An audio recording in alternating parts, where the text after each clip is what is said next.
Hi, hi, hi, hi, hi, hi, hi. Okay.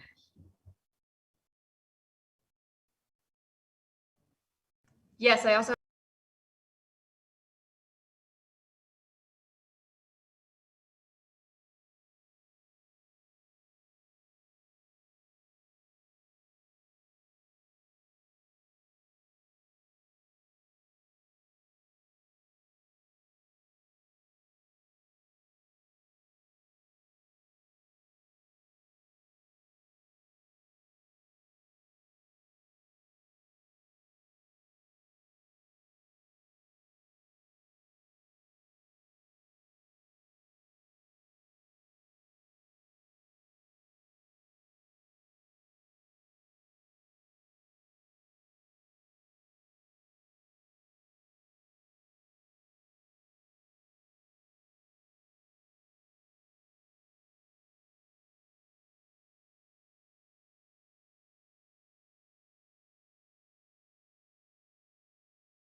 I don't hear anything on the stream.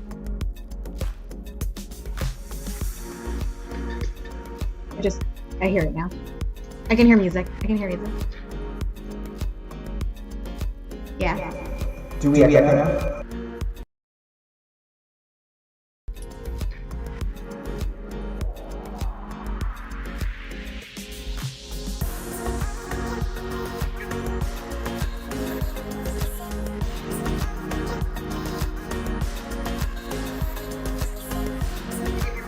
And Josh, you're going to be enabling and disabling all participants from unmuting themselves. That's you.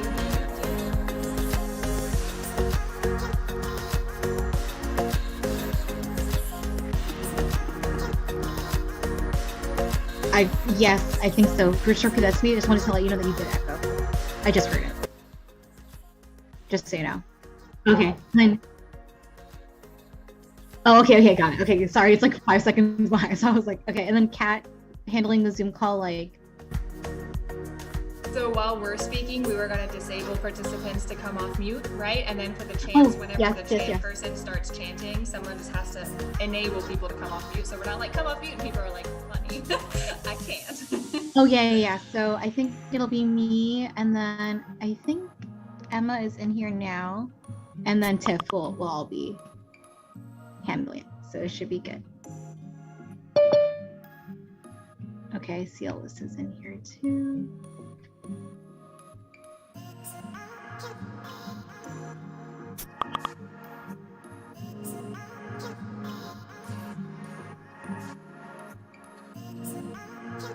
Do you know if when you share your screen, we will still be visible?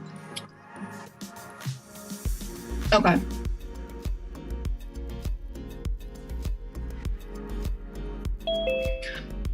You can spotlight someone. I just want to make sure that during the land acknowledgement, if I am to interpret it, that I'll be visible. Okay.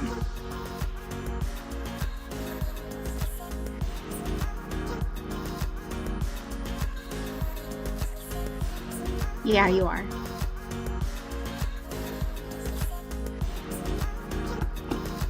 Oh, I see what you were going to do. That's a greeting. Yeah, no, of course. That's a greetings. My name. That's a.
Yeah, if you're on the side, hit on the ...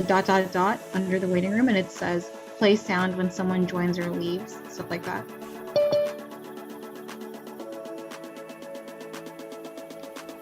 Yeah. Okay. So, and I just put the mute controls on so I can.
People, and all speakers need to be co-hosts, right?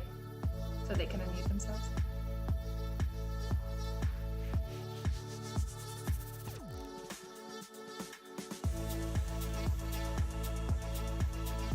And I just make you a co-host here, and then I'll do the same for the speakers as well.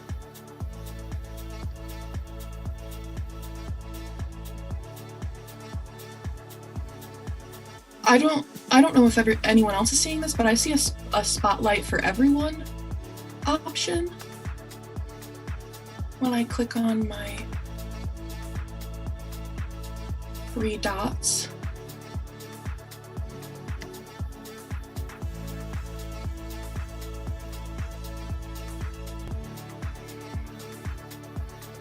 Mm-hmm. Do you have the add spotlight feature? Okay. Oh shoot, Dominica, I accidentally made you host instead of co-host. Could you return that to... Thank you. I didn't want to put too much pressure on you. Okay. I think I figured it out. When I clicked on the 3 dots and the list came down, there was a replace spotlight and an add spotlight option. I'm not sure how it ended up popping up, but... Mm-hmm. Okay. Okay.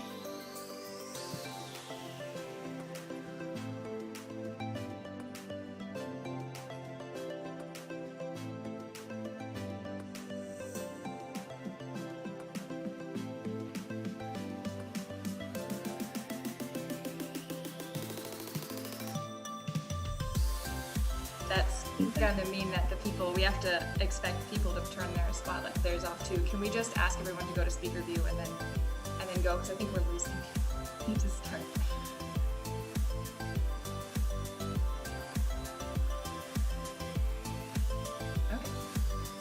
Should I be admitting people? We can now? Okay. I wasn't sure what to do. Okay.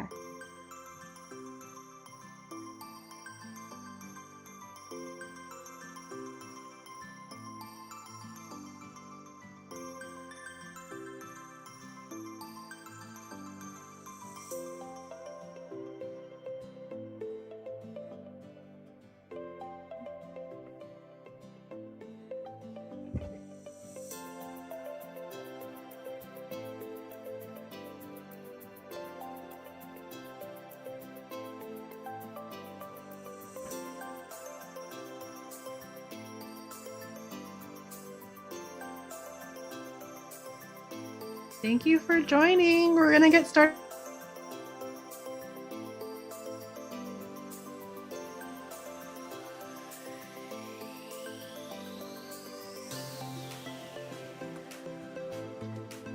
Thanks for joining. We're gonna get started soon.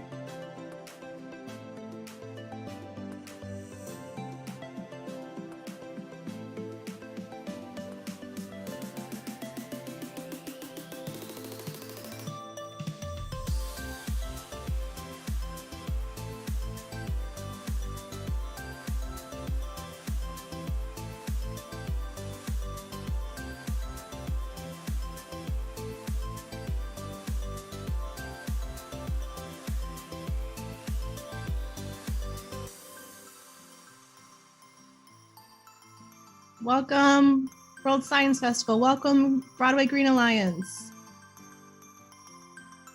Welcome, One Freedom for All. So happy that you're all here.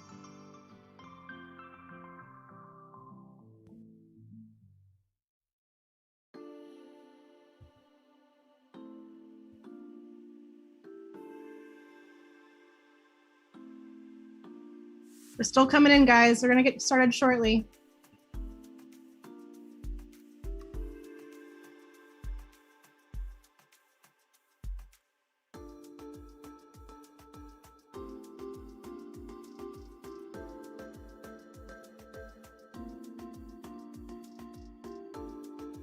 Turn your cameras on if you're comfortable. I love seeing your faces.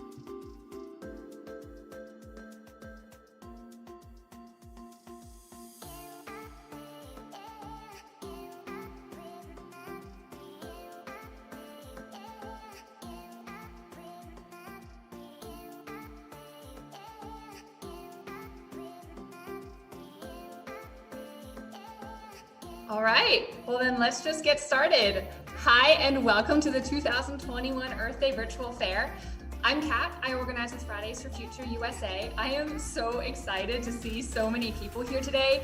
And oh my goodness, that march was so much fun. Y'all, we are making virtual history here today, right? Earth Day Initiative, March for Science, New York City, Fridays for Future. We're all here today demanding science, not silence. The science is clear about the urgency of the climate crisis, and we need to be treating it like a crisis.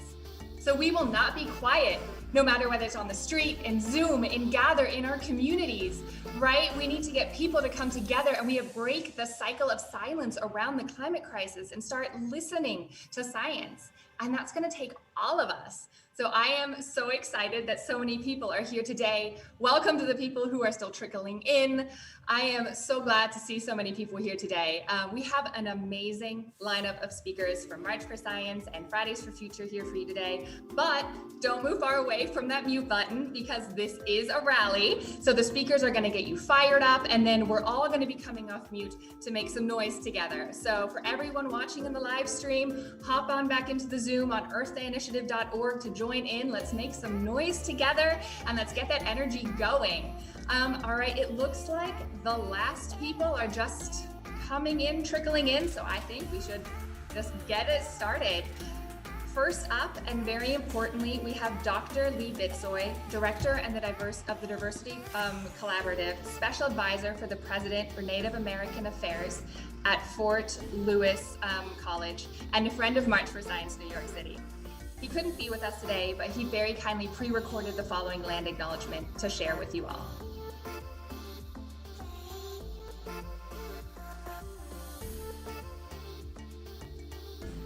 God's A, greetings. My name is Emmanuel Lee Bitsui, and I am a citizen of the Diné Navajo Nation, and I am not a mascot. I currently serve as the Associate Vice President for Diversity Affairs and Special Advisor to the President for Indigenous Affairs at Fort Lewis College in Durango, Colorado. At our institution, we acknowledge the land that Fort Lewis College is situated upon is the ancestral land Hey, and Josh? territory of the Nuchu. I think you have to unmute and replay.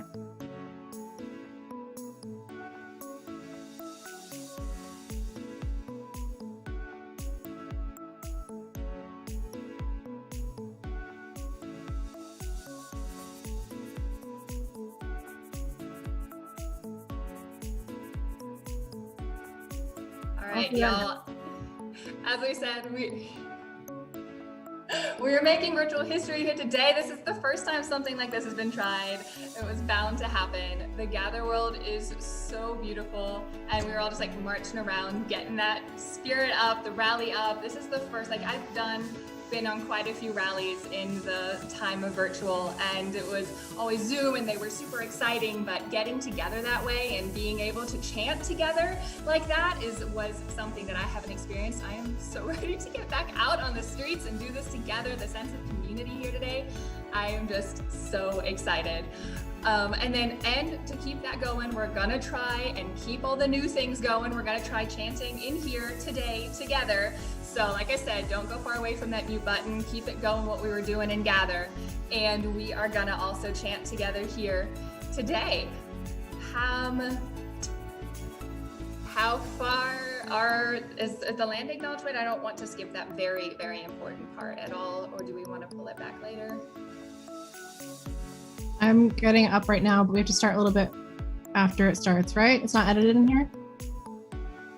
Okay. Just make sure it's at the right place. That's okay. Where's everyone in the chat? If you want to drop where you're calling in from, that'd be really awesome to see.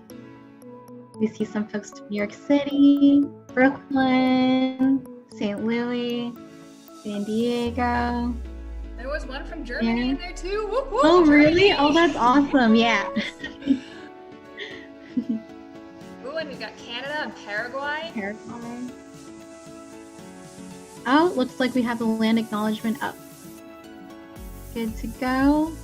Greetings. My name is Emmanuel Lee, and I am a citizen of the Diné Navajo Nation, and I am not a master. I currently serve as the Associate Vice President for Diversity Affairs and Special Advisor to the President for Indigenous Affairs at Fort Lewis College in Durango, Colorado. At our institution, we acknowledge the land that Fort Lewis College is situated upon is the ancestral land and territory of the Nuchu Ute people who were forcibly removed. We also acknowledge that this land is connected to the communal and ceremonial spaces of the Jicarilla Apache, New Mexico Pueblos, Hopi, and the Navajo nations. Moreover, all of Turtle Island, what we call North America today, was once completely inhabited by indigenous peoples who were forcibly removed, relocated, and or terminated. It is important to acknowledge this because the narratives of this country have long been told from dominant perspectives without full recognition of the original land stewards who continue to inhabit and connect with the land. Thank you for your attention and respect in acknowledging this important legacy.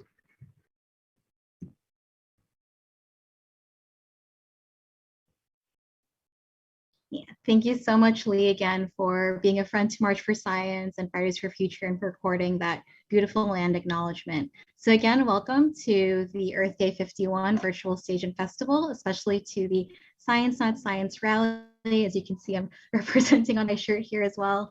My name is Ingrid Paredes. I am the Satellite Director for March for Science, as well as the co-chair of March for Science New York City, who's co-hosting again this wonderful event with Fridays for Future and our good friends at Earth Day Initiative. And I'm a chemical engineer. I am pursuing my PhD. So for going on 5 years now, I've been dedicating my time to learning about clean energy, sustainable materials, and of course, the climate crisis that has framed the broader impacts of this work and my thesis research.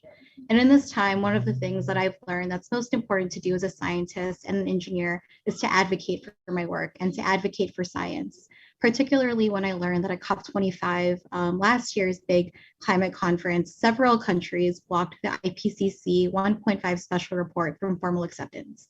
So for those of you who are tuning in that aren't so familiar with the IPCC report, it was a groundbreaking report from 2018 that stated that the risk of extreme weather events associated with global warming, is significantly lower at 1.5 degrees C than at 2 degrees C, which is the actual cap set by the Paris Agreement. Its publication, which detailed everything from wildfires, flooding, freezing, all these events that we actually saw in the last year in 2020, mobilized climate activists and brought the climate movement to the mainstream political consciousness in the last year, with groups like Fridays for Future, Polluters Out, really bringing this conversation to the forefront. By blocking the report, what polluting countries have done is block the action that we need to address our climate emergency. This puts everyone at risk, as we know, but disproportionately so for those who are historically marginalized. Which begs the question, right? Like, as a scientist, if world leaders don't listen to the scientists, then who is the technology we're developing meant to actually serve? There's no chance for climate justice, there's no chance for clean energy, no chance for sustainability when world leaders refuse to acknowledge the science that's demanding it. We only have one home and we're not safe until we're all safe, which is something that we've really learned, right, in this global pandemic that we're all currently in. What we really need is world leaders to commit and listen to the science. So that's why today we're calling here and joining March for Science in their call for world leaders to publicly acknowledge the IPCC report for COP26, because we need rapid, global, and cooperative climate action to build a truly sustainable world for all. We need everyone to unite behind the science rather than staying silent.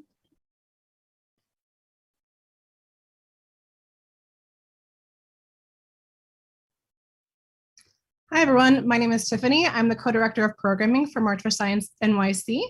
And if you were following me around the Gather space, you know that it's possible to have these virtual chants. It's a little bit awkward, but it's important to make some noise, even if we are doing this virtually.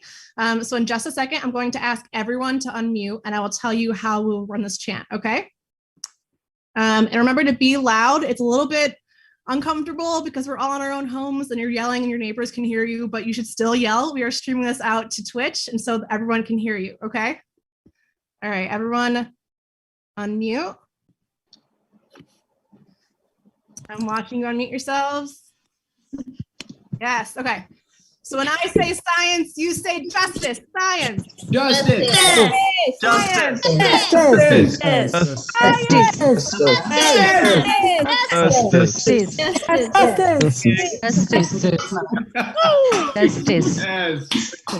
Justice. Perfect. Amazing. Great. Ears have to sit back long right now.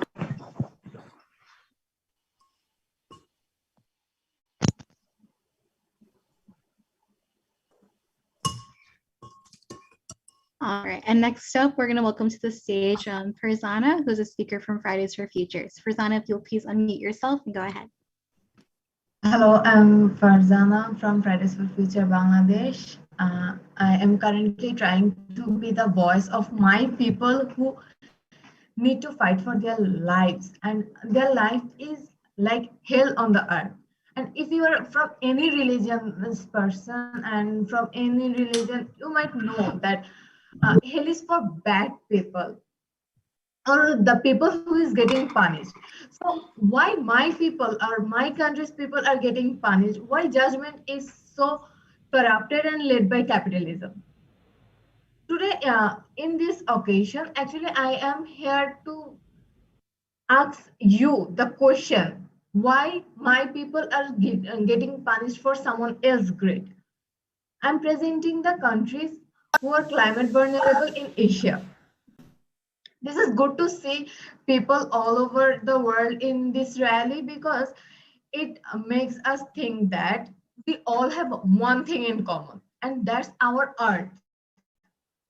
We are become a loud voice. Yeah, it was a bit awkward, but our voice was loud. So it's powerful to restore the planet.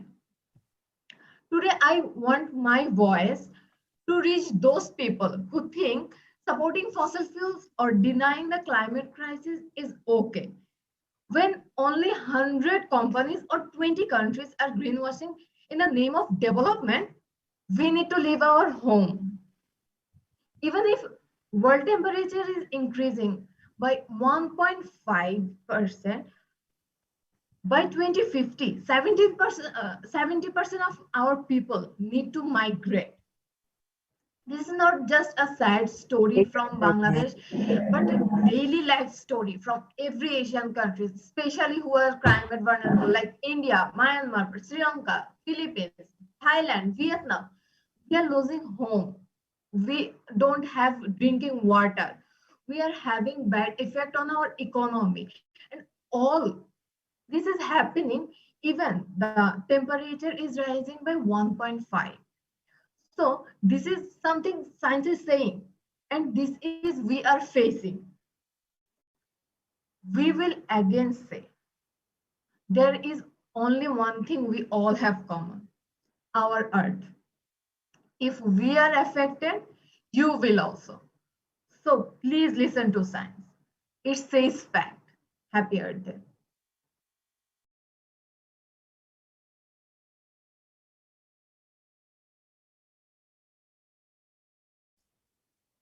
Hi, everyone. My name's Jairo Munoz, and I'm one of the co-directors of communication with March for Science NYC. So I've spent most of my life traveling along the East Coast with my family, driving from Miami, where I grew up, to New York City whenever I had basically more than 3 days off from school. And along the way, we'd drive through beaches, visiting friends and family who lived along them, and finally arrived to the apartment in Spanish Harlem, where my family's lived for almost 50 years.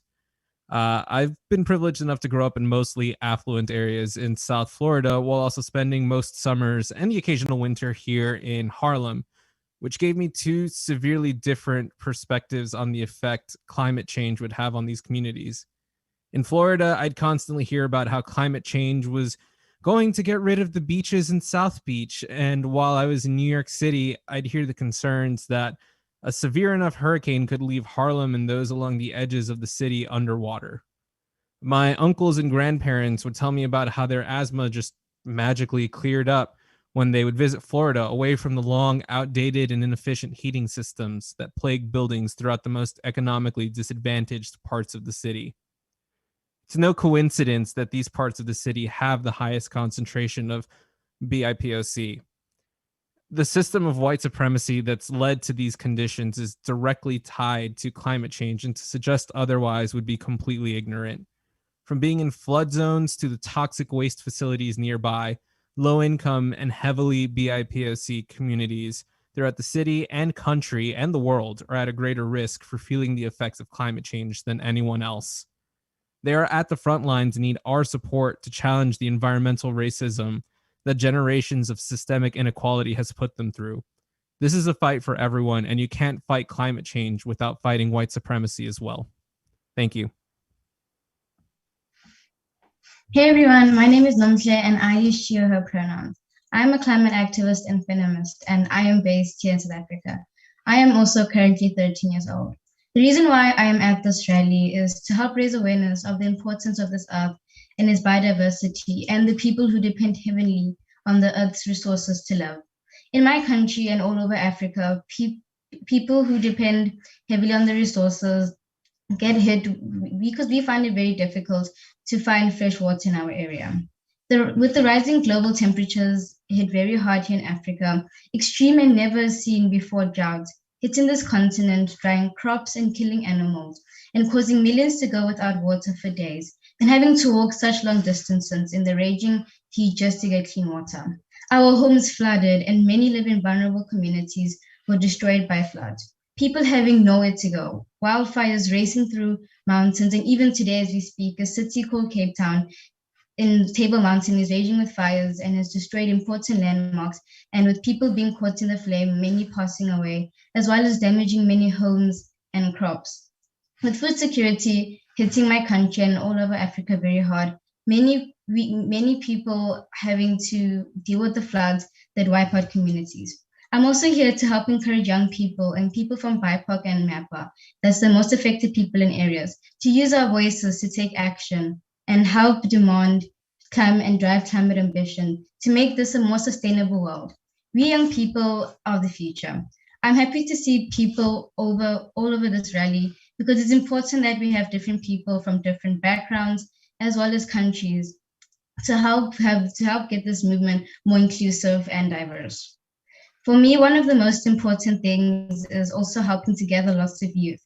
For my call for action for this rally is to call for the action for those in charge and adults and leaders to take action and keep their promises. Also keeping in mind the most affected people in areas while making decisions and joining hands to listen to them. And it's also important to listen to the scientists.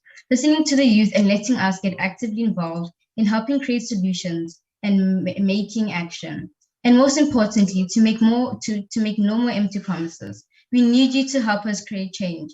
The climate crisis is getting worse and worse. We need your voice, the youth to call for action and change. We need every voice to help build more and more momentum and show that we are ready to call and drive action. This is our future. We need your help to save it. Incredible. Thank you, all speakers that have spoken up to now. This is literally what we do rallies for. This is so inspirational. We're going to go into another round of chants after those. So everybody get ready to come off mute. We're going to do we're going to try something. We're going to try to chant together and not do a call and response. All right. So we're going to get everybody 3, 2, 1, come off mute. If it's been enabled. Can we get the wonderful tech host to get everyone to come off mute? That'd be fun. Awesome. All right. Watching everybody come off mute. Let's go. Let's do this one more time. Okay. We're going to do one together. I'm going to chant it. And I'm also going to put it in the chat. We're going to chant, "We are unstoppable. Another world is possible." All right. It's "We are unstoppable. Another world is possible. We are unstoppable. Another world is possible. We are unstoppable. Another world is possible. Get louder. Unstoppable, another world is possible. Unstoppable, another world is possible. Oh my goodness. We are unstoppable. Another one is possible. We are.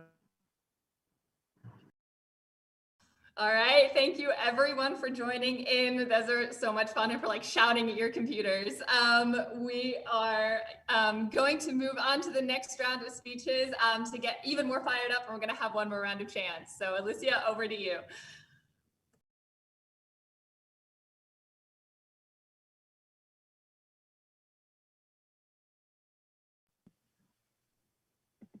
All right, thank you. Hey everyone, thanks for joining today. My name is Alyssa Shear, and I'm a member of March for Science New York City's programming team. And just thank you again for being here today and for showing up for science. It's been really great to see you here and yesterday at the live stream in honor of Earth Day. However, I do want to remind everybody that it's imperative that we continue to advocate for science-based climate policy every day and not just on Earth Day. This is the only way to ensure that science is used to save our planet from the climate crisis. We need to push our elected officials to implement science-based policy that addresses climate change. And we also need to vote for people at every level of government who are committed to combating this challenge of our lifetimes with facts, evidence, and courage. Otherwise, the Earth will continue on its dangerous trajectory. And we know what happens when we don't put consistent pressure on our elected officials to act on bettering climate change. For just one piece of information, from 1990 to 2015, we only saw an 8% reduction in greenhouse gas emissions in New York State. So we have got to step up our game, vote, advocate, and invite others to do the same. However, there is some good news, and the tides are starting to turn. As a result of the 2018 midterm elections in the US and years of science and climate action advocacy, the New York State Senate passed the Climate Protection and Community Leadership Act. This law sets a goal for New York State to reach net zero greenhouse gas emissions by 2050. While this is a major victory for our climate and in line with the advice from the scientists, this will be a challenge to meet. Elected officials will need to be held accountable to reach this goal. And also state government and local governments will need to work together to achieve these goals. We need to vote for people at every level of government who will support bold climate action to get this done. And for the viewers that are joining us from New York, our New Yorkers, you will get a chance to do that this year. It is time for us to elect a new mayor to run our city, along with several other seats. Primary elections are on June 22nd, and the final election will be on November 2nd.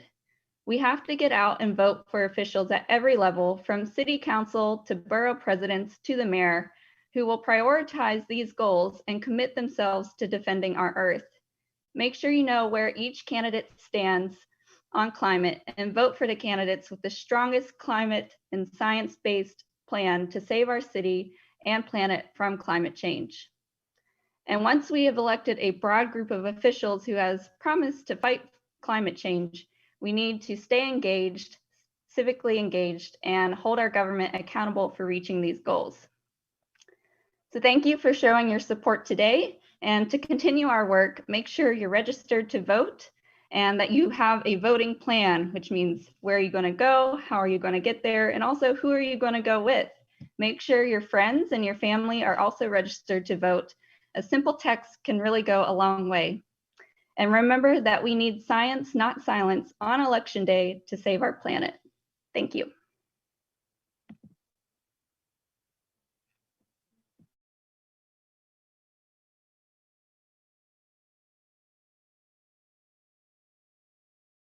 All right, next up we have Dominica from Fridays for Future. Let's hear it. Yes, hi everyone. It's amazing to see so many of you. My name is Dominika. I am a 19-year-old climate justice activist from Poland. I come from the region of the world that has historically led us to the crisis we are in right now. The system that people in power have built is based on the exploitation of people and nature, on taking the land, the rights, and the dignity away from the people for the sake of development and accumulation of wealth and privileges. Because of that exact system, we are now facing a climate emergency. But what are we seeing from our leaders? We're seeing complete ignorance. Again and again, we're seeing empty promises of net zero in 2050, 2060, or whatever that is. We are seeing them creating loopholes to escape real and necessary action. We are seeing them continuing business as usual, continuing exploiting nature's boundaries, continuing gaining profits at the cost of communities around the world. European Union and governments in the global north carry a historical responsibility for causing the climate crisis, and they have the duty to implement sufficient and justice-based climate action. The time is up for the meaningless promises, those empty summits and business as usual, which leads us really to nowhere. We must leave this reality behind because another world is possible and another world is necessary right now. Poland, where I come from, is one of the biggest emitters in the European Union and one of the strongest opponents to climate action. Its undemocratic government currently is harassing young activists for speaking up and protesting, but we are only getting stronger because of this. We will not give up because we must not give up. The fight that we are all in together is one about the life of all beings, is one about justice, is one about safety and well-being of all. Let's support one another, listen to the voices of the people who have to fight the hardest at the moment against all of the crises that we're experiencing, and let's support each other in the struggle. Hope is there because we are there to build it. So let's keep going and let's not let it disappear. Thank you.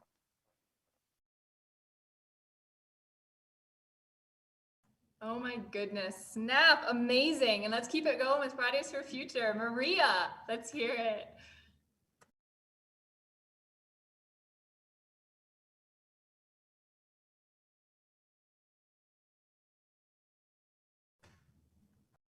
Okay, great. Thank you.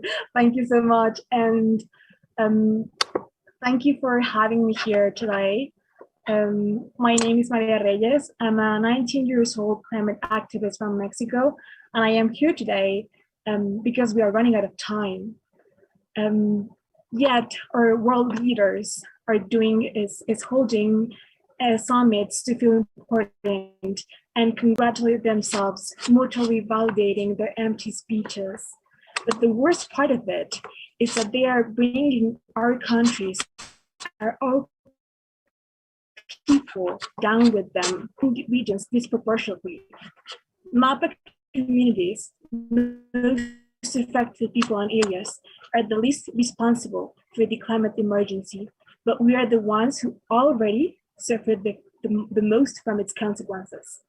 In Latin America, we have seen massive destruction in the burning of rainforests, with flames killing off biodiversity and having huge impacts not just in the region, but in the entire world ecosystems. At the same time, we are the most dangerous region to defend the environment, with the highest number of environmental defenders being murdered every day, unpunished. Meanwhile, global nerd governments and companies want to only emit greenhouse gases with no sufficient and concrete action steps and plans. They have an historical debt to the most affected people and areas, and we the people are coming to collect our dues. Today, I ask you, I urge you to join us and demand no more empty promises, because their empty speeches won't save this planet. We the people will save it.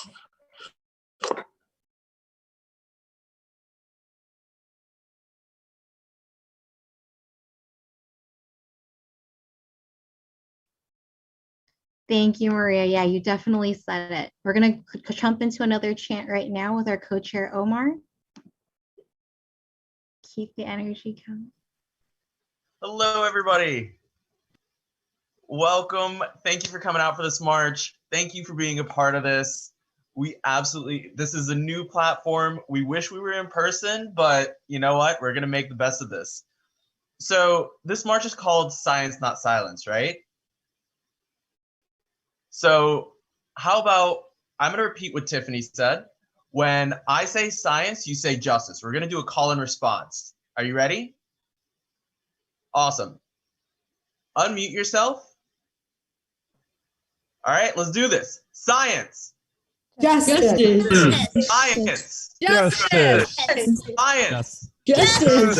Louder, come on, yell at your computer. We're on Twitch. We have people to hear us. I say science, you say justice. Science. Science. Stand up if you can. Yell at your computer. Come on, let's do this. I say science, you say science. There we go. Love it. Justice.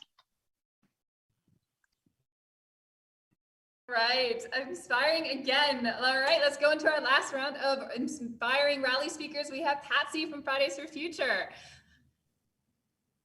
Hi, so great to see so many people coming together in difficult times. My name is Patsy Parsons, and I'm a climate activist from Australia. When it comes to the climate crisis, Australia is in a somewhat rare position. We are one of the world's largest per capita emitters and the #1 exporter of gas and coal.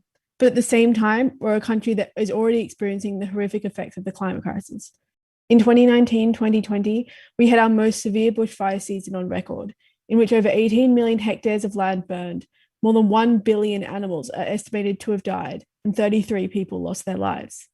The sky turned orange and the smoke was so thick you could taste it.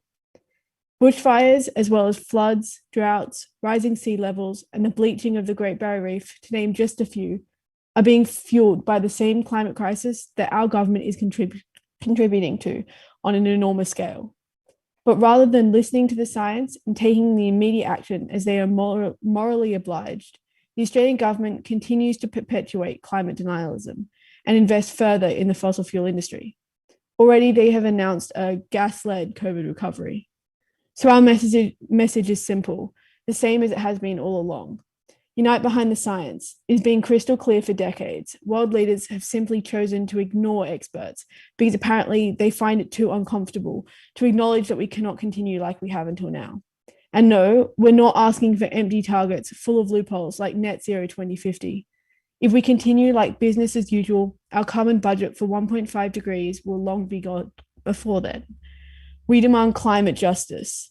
Now is a time that we need everyone to join us. Every person who is here in this rally, we need you. We need your family, we need your friends, we need your neighbors. We have no time to waste. Join us. Thank you, Pat. You said exactly right. I think you've heard through all the speeches today that we definitely need to unite behind the science. And when we say as scientists that we want climate action, what we need at the end of the day is climate justice. For our last speaker for the day, we're welcoming Josh to the stage.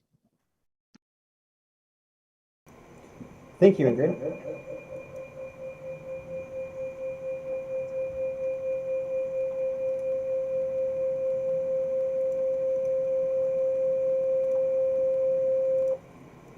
Okay. Hello, my name is Josh Acklin, and I'm one of the 2 co-directors of programming for March for Science NYC, and I'm a 4th-year PhD candidate in biomedical sciences, focusing on viral immunology. I have spent every waking moment of the last year working on infection prevention alongside the frontline workers responsible for the pandemic response. A common phrase that has been popularized over the last few months is, "The pandemic has shed light on systemic inequity." How shocking is it that the general public needed 3 million people, primarily BIPOC, to die before they realized that white supremacy and racism have permeated the very fabric of our healthcare system and of our society? To shed light on abandonment. To see ice cream trucks in New York City turned into makeshift morgues. To see trenches being dug out on Hart Island for the mass burial of the unidentified, the poor, and the homeless. Many families are still struggling to identify what was done with the remains of their loved ones. These are not new problems. These problems and inequities are just being amplified by climate change.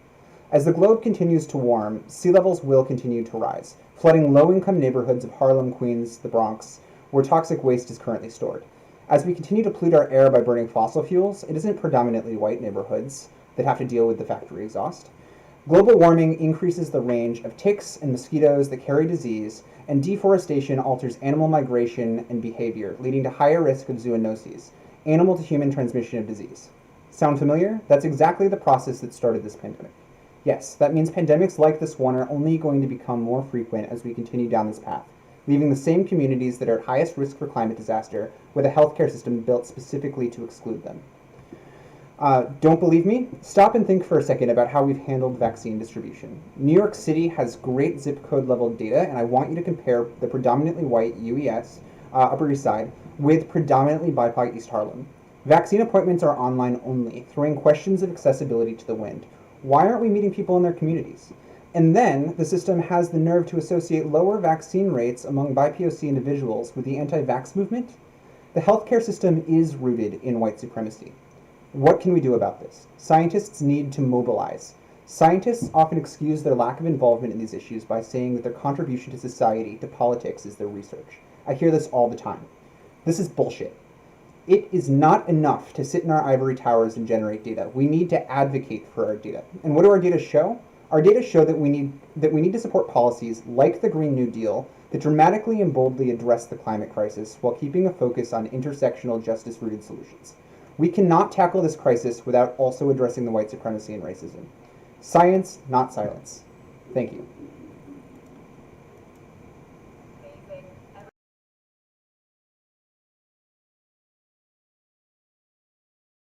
This rally, and we made virtual history, and this was the first time we've done we've done anything like this. Thank you all for coming. I am so pumped. This has been a new experience for all of us, and I hope that you all are just as excited as I am. I hope you have plenty of takeaways and that you go out of here saying, okay, what can I do? We need to listen to science, break that cycle of silence, because most people feel the same way we do. We're just not used to talking about it. So we just need to get out there, talk with our community, get engaged, and then we can do this. Bringing the systemic change that we need is going to take every single one of us in every way that we can contribute individually. So thank you all for coming. Please feel free to stay in the beautiful Gather World for the rest of the event and get all your friends to hop in. There's a bunch of booths that you can check out. There's a lot of scientists and activists and organizations and cool people to chat with. So head on over to earthdayinitiative.org if you're watching in the stream. For everybody that's in the Zoom, go back to the Festival Gather tab and press re-enter. Then you can move towards, you're going to come back in the tent, and then you can move toward where it's labeled exit in the event tent to go back into the beautiful Gather world. I absolutely love it. It's like my little happy place. So go and explore. There's so many awesome booths and stuff. Thank you all for coming, and have a wonderful day. Thank you.